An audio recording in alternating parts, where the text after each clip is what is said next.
अस्सलाम वालेकुम। वेलकम है भाई लास्ट क्लास में इस चैप्टर की आखिरी टॉपिक जो है हमारा that is determination of Avogadro's number. अच्छा, पहले बता दूं इसमें से कोई लॉन्ग क्वेश्चन या कोई शॉर्ट क्वेश्चन नहीं आता होता। क्यों? क्योंकि ये न्यूमेरिकल टाइप जो है आर्टिकल है हमारा, और इस चैप्टर में से न्यूमेरिकल जो है सेट नहीं होता। ये ले देकर एक ही एग्जाम्पल, एक ही न्यूमेरिकल इस चैप्टर में से है। तो कभी भी स्कीम में ऐसा नहीं आता कि इस चैप्टर में से न्यूमेरिकल आएगा, क्योंकि अगर ऐसा आ जाए तो जाहिर सी बात है देने के लिए सिर्फ एक ही न्यूमेरिकल है अपने पास।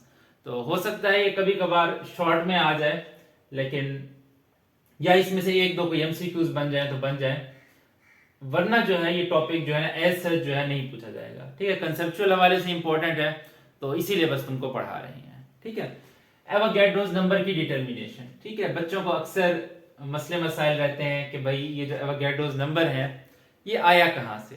जब बेसिक कंसेप्ट या मोल कंसेप्ट का चैप्टर पढ़ रहे होते हो तो अक्सर बच्चे हमें कहते हैं कि यार ये पता नहीं किधर से आ गया एवोगैड्रोस नंबर, ये ऐसे क्या क्यों लिख देते हैं एवोगैड्रोस नंबर जिसका वैल्यू तुमको बता रखा है 6.02 क्रॉस 10 रेज़ टू पावर 23, बुक में भी लिखा रहता है। तो ये कहाँ से आ गया? हालांकि याद सबको होता है, फिर भी पता नहीं हमें खाम खा की दुश्मनी बच्चों को होती है इस नंबर के साथ कि यही नंबर क्यों आ गया, कोई और नंबर 1 2 3 12 कितना प्यारा नंबर है वो रख लेते, तो ये नंबर ही क्यों रखा? तो आंसर है ये नंबर ऐसे ही नहीं रख दिया गया। इस नंबर के पीछे पूरा काम किया गया है, इस नंबर को डिराइव किया गया है कि वाकई एक मोल में इतने ही पार्टिकल्स होते हैं, इतने ही एटम्स, इतने ही आयंस, इतने ही फार्मूला यूनिट्स, इतने ही मॉलिक्यूल्स होते हैं एक मोल में। तो मोल को डिफाइन ही ऐसे करते हैं कि वो the amount of substance that contain Avogadro's number of particles. Avogadro's number का ये जो कांस्टेंट है Avogadro's constant 6.02 cross 10 raise to power 23, देखना है कि ये डिराइव कैसे होता है, ये कैसे निकल करके आता है। इसको निकालने के बहुत सारे तरीके हैं, जिसमें से एक तरीका जो अपनी किताब में लिखा हुआ है that is based on the study of crystals. तो क्योंकि अभी हम सॉलिड स्टेट पढ़ रहे थे तो क्रिस्टल्स की स्टडी हमने करते रहे, 7 क्रिस्टल सिस्टम पढ़ा और लैटिस क्रिस्टल लैटिस का कंसेप्ट पढ़ा, यूनिट सेल का कंसेप्ट पढ़ा। तो उसी कंसेप्ट को यूटिलाइज करते हुए हम एवोगैड्रोस नंबर को यूज करेंगे। ठीक है, तो हम एवोगैड्रोस नंबर को स्टडी ऑफ क्रिस्टल्स से जो है डिराइव करने की कोशिश करेंगे। स्टडी ऑफ क्रिस्टल्स को क्रिस्टलोग्राफी भी बोलते हैं। आपकी बुक की फिल इन द ब्लैंक्स है, टॉपिक में उसने लिख रखा है कि one of the most accurate method for the determination of Avogadro's number is the study of crystals. तो जहां पर स्टडी ऑफ क्रिस्टल्स लिखा है वहां पर क्रिस्टलोग्राफी का लफ्ज लिख लो। ठीक है, the study of crystals is called crystallography. तो एवोगैड्रोस नंबर निकालने के लिए क्या क्या रिक्वायरमेंट्स हैं देखो। सबसे पहले हमें वॉल्यूम ऑफ क्रिस्टल चाहिए, volume of 1 mole of crystal, of 1 mole of crystal. Crystal की 1 मोल का वॉल्यूम चाहिए, ये सबसे जो है हमें ये जरूरत है इसकी। नंबर 2 जो हमें जरूरत है वो है distance between ions, distance between particles लिख लो, या अभी हम एक आयनिक क्रिस्टल लेंगे तो distance between ions in a crystal, इसकी जरूरत है। ये जरूरियात कैसे पूरी होती हैं? Volume of 1 mole of crystal जो है ये हम उसकी डेंसिटी से फाइंड आउट कर सकते हैं। अगर हमें डेंसिटी दे दी जाए किसी क्रिस्टल की तो उसका वॉल्यूम हम फाइंड कर सकते हैं, क्योंकि हम जानते हैं D is equal to M over V होता है। वॉल्यूम को उधर लेकर के जाओ, D को इधर लेकर के आओ, तो M ओवर D से हम वॉल्यूम निकाल सकते हैं। ठीक है ना, तो ये डेंसिटी से हमें पता लग सकता है। और distance between ions in a crystal ये हमें एक्सरे एनालिसिस से पता लग सकता है। अगर हम क्रिस्टल का एक्सरे एनालिसिस करें तो हमें मालूम हो सकता है कि 2 आयंस के बीच में, ये 2 पार्टिकल्स के बीच में जो डिस्टेंस है वो कितना है। ठीक है, बुक में जो एग्जांपल दे रखी है उसमें डाटा दे रखा है हमें, वो डाटा मैं इधर लिख देता हूं। हमने जो एग्जांपल ली है वो लिथियम फ्लोराइड की ली है। लिथियम फ्लोराइड, लिथियम फ्लोराइड इसलिए चुना क्योंकि लिथियम फ्लोराइड एक क्यूबिक क्रिस्टल है, एक एग्जैक्ट क्यूबिक क्रिस्टल है। ठीक है, एग्जैक्ट क्यूबिक क्रिस्टल है। ठीक है, एग्जैक्ट क्यूबिक का मतलब क्या है? और ये क्यूबिक स्ट्रक्चर जो होता है या क्यूबिक यूनिट सेल, ये सिंपलेस्ट यूनिट सेल होता है। ये simplest of all unit cells या simplest of all crystal systems आप कह सकते हो। ठीक है, ये बिल्कुल सादा सा होता है, जैसे एक क्यूब होता है जनरली। ठीक है, बचपन में बहुत क्यूब्स बनाए होंगे तुमने, ये ऐसा एक क्यूब रहता है। ठीक है, ऐसा ही एक क्यूब रहता है। इसके यूनिट सेल ऐसे क्यूबिक यूनिट सेल होता है। और इसकी क्रिस्टल लैटिस जो क्यूबिक क्रिस्टल लैटिस होती है, वो मैंने जब क्रिस्टल लैटिस का टॉपिक पढ़ाया था तब बना करके भी दिखाई थी।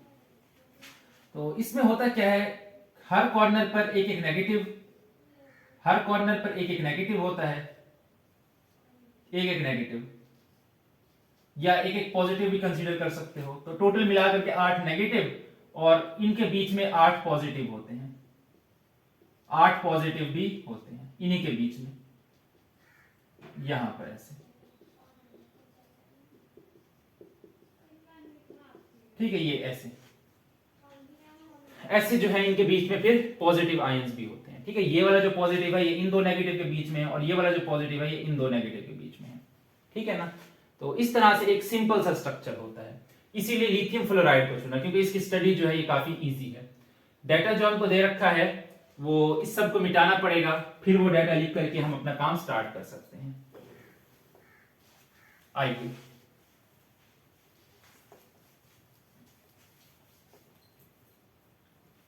मैंने कहा कि हमें दो चीजें चाहिए, एक वॉल्यूम ऑफ 1 मोल जो उसकी डेंसिटी से मिलेगा, और दूसरा डिस्टेंस बिटवीन आयंस। तो लिथियम फ्लोराइड जो है इसकी डेंसिटी हमको दे रखी है, इसकी डेंसिटी हमको दे रखी है 2.65 एंगस्ट्रम। एंगस्ट्रम 10⁻⁻10 मीटर होता है, बार बार बताता रहा हूं आपको। और distance between ions, distance between Li positive and F minus, ये दे रखा है 2.01 एंगस्ट्रम। तो हमें क्या चाहिए, सबसे पहले हमें चाहिए वॉल्यूम ऑफ 1 मोल, 1 मोल का वॉल्यूम चाहिए। तो ये कैसे निकलेगा, डेंसिटी, डेंसिटी चाहे 1 मोल हो या 2 मोल सबका सेम रहता है, कांस्टेंट वैल्यू होती है density. Density is equal to mass of 1 mole, mass of 1 mole divided by volume of 1 mole, volume of 1 mole. तो सबसे पहले हम मास ऑफ 1 मोल निकाल लेंगे लिथियम फ्लोराइड के 1 मोल का मास। देखो लिथियम फ्लोराइड जो है ये लिथियम और फ्लोरीन से मिलकर के बना है। लिथियम का मास होता है 7 और फ्लोरीन का मास होता है 19। इन दोनों को जोड़ोगे तो 26 ग्राम पर मोल आ जाएगा, 26 ग्राम पर मोल आ जाएगा, ये आ जाएगा।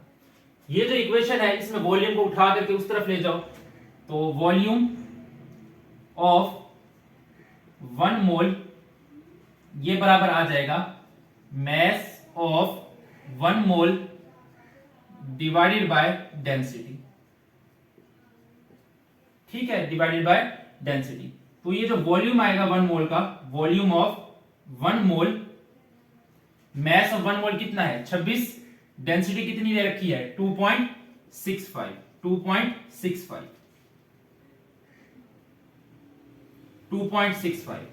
इसको सॉल्व करोगे तो जवाब आ जाएगा 9.788 सेंटीमीटर क्यूब पर मोल। यानी लिथियम फ्लोराइड के 1 मोल का वॉल्यूम इतना है 9.788। आप जानते हो कोई भी क्यूब हो, किसी भी क्यूब का वॉल्यूम जो है, वॉल्यूम ऑफ क्यूब, वो उसकी लेंथ के क्यूब के बराबर होता है। उसकी लेंथ को 3 टाइम्स मल्टीप्लाई करो, ठीक है। या इसको मैं यूं भी लिख सकता हूं कि लेंथ का क्यूब ये बराबर है वॉल्यूम ऑफ क्यूब के, volume of 1 mole of cube बोल दो, ठीक है। अब अगर यहां से मैं लेंथ निकालना चाहूं तो मुझे यहां से क्यूब रूट लेना पड़ेगा, यहां पर भी क्यूब रूट लेना पड़ेगा। तो देखिए क्यूब रूट लिया, क्यूब रूट लेने से ये क्यूब खत्म हो गया, क्यूब रूट लेने से ये लेंथ पर जो क्यूब है ये खत्म हो गया। तो यहां पर अपने पास सिर्फ क्या आ गई, लेंथ आ गई, और यहां पर cube root of volume, volume कितना है 9.788 सेंटीमीटर क्यूब, ठीक है। इसका क्यूब रूट लोगे तो आंसर आएगा 2.139 सेंटीमीटर, क्योंकि अंदर सेंटीमीटर क्यूब होगा तो ये जो क्यूब है ये कैंसिल हो जाएगा, और 9.788 का क्यूब लोगे तो 2.139 आएगा। ये लेंथ ऑफ 1 एज आ गई, लेंथ ऑफ 1 एज, ठीक है। क्यूब के एक जो एज है, एक साइड है, उसकी इतनी लेंथ है 2.139 सेंटीमीटर। इतनी बातें क्लियर हो गई, इतनी बातें समझ आ गई। अच्छा जी, 1 मिनट।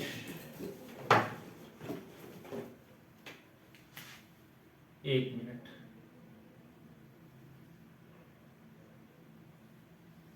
ठीक है, ये हमने थोड़ी सी सेपरेशन कर दी। लेंथ ऑफ वन एज इतनी आ गई। अब देखो मिसाल के तौर पर एक बात मुझे आपको समझानी है कि ये एक लाइन है और इस लाइन पर 4 बॉल्स हैं, इस लाइन पर मानो 4 बॉल्स हैं, ठीक है, और कोई मुझे कह दे कि इस लाइन की जो लेंथ है यहां से लेकर यहां तक ये है 16 सेंटीमीटर, ये है 16 सेंटीमीटर, और मुझे बता दे कि ये जो एक बॉल है, ठीक है, एक बॉल है, ये एक बॉल है, इसकी जो डायमीटर है वो है 4 सेंटीमीटर, ठीक है। तो यहां से देखो अगर मैं 16 डिवाइडेड बाय 4 करूं तो जवाब कितना आएगा, 4 आएगा। 16 डिवाइडेड बाय 4 करूं तो जवाब कितना आएगा, 4 आएगा। इसका मतलब मैं total length divided by diameter करके नंबर ऑफ बॉल्स निकाल सकता हूं। डायमीटर अब मेरी मर्जी है ये वाला रख लूं या यहां से लेकर यहां तक रख लूं, ठीक है। दो बॉल्स के सेंटर के बीच का डिस्टेंस ये भी 4 सेंटीमीटर होगा, ये भी 4 सेंटीमीटर होगा, ठीक है ना। इन दोनों के बीच का डिस्टेंस भी 4 सेंटीमीटर होगा और यहां से लेकर यहां तक का डिस्टेंस भी 4 सेंटीमीटर होगा। अब मेरी मर्जी ये वाला 4 सेंटीमीटर रख लूं, ये वाला 4 सेंटीमीटर रख लूं, ठीक है, ये तो मुझ पर डिपेंड करता है ना, जैसे मर्जी ये रख लूं। तो अगर मैं total length divided by diameter या डिस्टेंस बिटवीन बॉल्स लिख दूं, total length divided by distance between balls, तो मुझे नंबर ऑफ बॉल्स मिल जाएगा। तो इसी तरीके से अगर मैं एज लेंथ, ठीक है, एज लेंथ को डिवाइड कर दूं डिस्टेंस बिटवीन आइंस से, जिस तरह मैंने इधर किया, total length divided by distance between ions या डायमीटर, ठीक है, डायमीटर रख लूं या डिस्टेंस बिटवीन बॉल्स रख लूं, मेरी मर्जी है।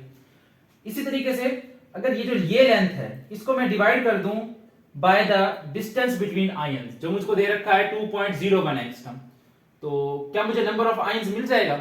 आंसर है यस, बिल्कुल मिल जाएगा, क्योंकि यहां पर भी मिल रहा है, आपके सामने है फैक्ट।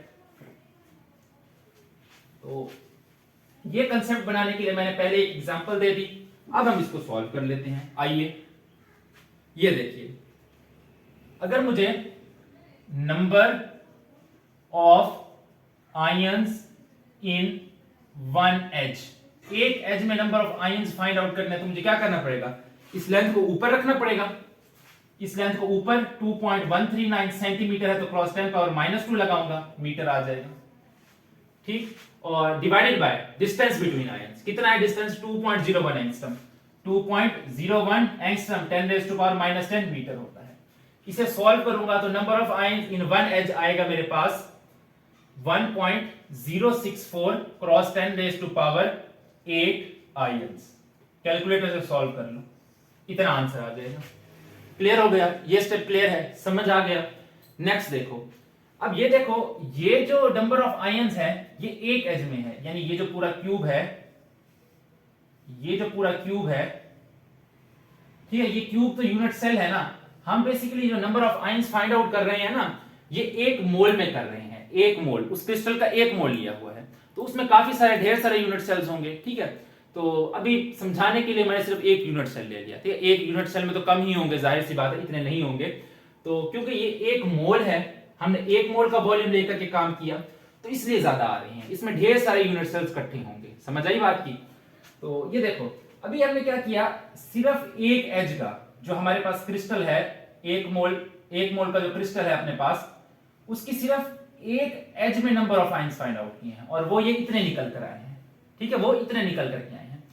अगर मुझे इस पूरे क्रिस्टल में निकालना है, तो क्रिस्टल में निकालने के लिए मुझे इसका क्यूब लेना पड़ेगा, जिस तरह से वॉल्यूम निकालने के लिए हम लेंथ का क्यूब लेते हैं। तो number of ions in whole volume लेने के लिए number of ions in one length, उसका क्यूब लेना पड़ेगा मुझे, ठीक है ना। ये एक लेंथ में है, तो वॉल्यूम जब लेते हैं तो लेंथ का क्यूब लेते हैं, तो टोटल वॉल्यूम में जब नंबर ऑफ आयंस लेंगे तो number of ions in one length edge इसका क्यूब ले लेंगे, तो number of ions in complete volume आ जाएगा, number of ion in complete volume. अभी ये लिथियम और फ्लोराइड आयन, ठीक है, टोटल लिथियम और टोटल फ्लोराइड आयन ये एक लेंथ के हैं, ठीक है, यानी एक साइड के हैं, ठीक है, एक साइड में इतने लिथियम और इतने फ्लोराइड आयन हैं, ठीक है, यानी ये उन दोनों का सम है, इसमें से आधे लिथियम है, आधे फ्लोराइड है। तो ये एक साइड के हैं। अगर मुझे पूरे क्यूब के लेने हैं तो मुझे इसका क्यूब लेना पड़ेगा, इसका क्यूब लेना पड़ेगा। तो आइए इसका क्यूब लेते हैं, इसका क्यूब लेते हैं। तो यहां पर मैं लिखता हूं number of ions in whole volume of crystal, in whole volume of crystal. इसका क्यूब लेना पड़ेगा, 1.064 क्रॉस 10⁻⁸ का क्यूब लेना पड़ेगा।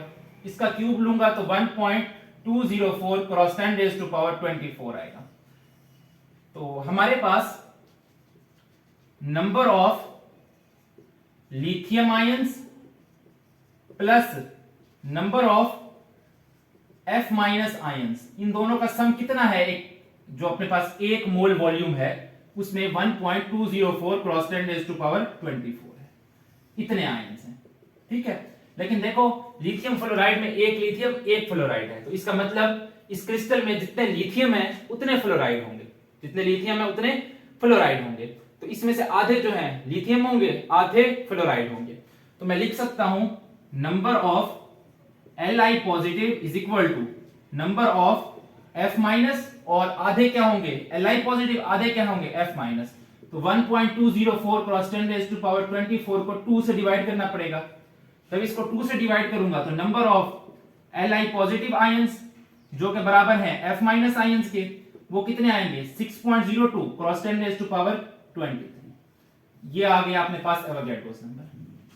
तो देखो ये जो लिथियम फ्लोराइड है, ठीक है, काफी अर्से पहले हम चिल्लाते रहते थे कि इस लिथियम फ्लोराइड में अगर इसका 1 मोल लिया जाए, यानी इसके अगर 26 ग्राम लिए जाएं, 26 ग्राम लिए जाएं, तो उसमें 6.02 क्रॉस 10⁻23 लिथियम आयन होंगे और 6.02 क्रॉस 10⁻23 फ्लोराइड आयन होंगे, और दोनों को मिला करके total number of ions 1.204 cross 10⁻24 ions होंगे। तो इस तरीके से जो है ये एवोगैड्रोस नंबर डिराइव किया जाता है, ठीक है ना। तो इतनी ही बातें हमें करनी थी एवोगैड्रोस नंबर की डेरिवेशन के हवाले से, ठीक है। इंशाल्लाह अगला चैप्टर अपना होगा एटॉमिक स्ट्रक्चर, मेरा बड़ा फेवरेट चैप्टर है। जो भी केमिस्ट्री पढ़ाते हैं सभी का तकरीबन लगभग ये 2 चैप्टर एटॉमिक स्ट्रक्चर और केमिकल बॉन्डिंग सभी के फेवरेट होते हैं। तो इंशाल्लाह अगले क्लास से एटॉमिक स्ट्रक्चर स्टार्ट करेंगे। तब तक के लिए अल्लाह हाफिज।